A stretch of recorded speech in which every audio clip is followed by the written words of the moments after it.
Does personality affect calling? And the answer is no. Does personality exist? Yes. Do we need to know where our personality strengths and weaknesses are?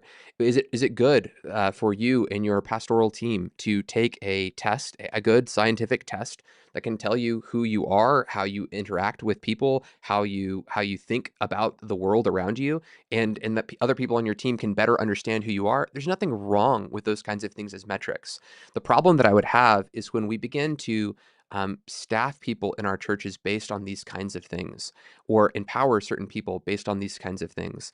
Um, it would be good for us as a church to see who God is calling it. Like, I don't think Paul, a guy who is really well known for persecuting the church, would be the person that the elders would hand select to go into ministry with Barnabas and plant churches and preach the gospel. That's not a really good pick, someone who's well known for persecuting the church. But because of prayer and fasting, they set apart Paul and Barnabas for the work of ministry.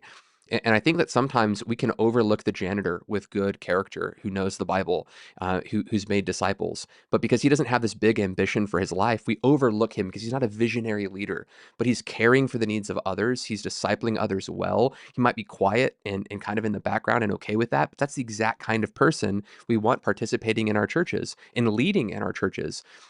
I think oftentimes we look at the world and the business structures of the world and the big CEOs at the top and the big professionals, and we say, hey, we need to model our churches after them. Look how big these organizations are, how profitable these organizations are, how well managed these organizations are. Therefore, we need to be able to take those business models and implement them within the church. And I would just say that's not at all what God has called us to do.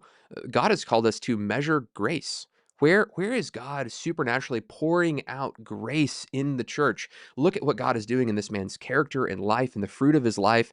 Let's empower this young lady has spent her time discipling and caring. How can we empower her into leadership because of what God is doing in her life, not based off of, again, some kind of metric that we can measure.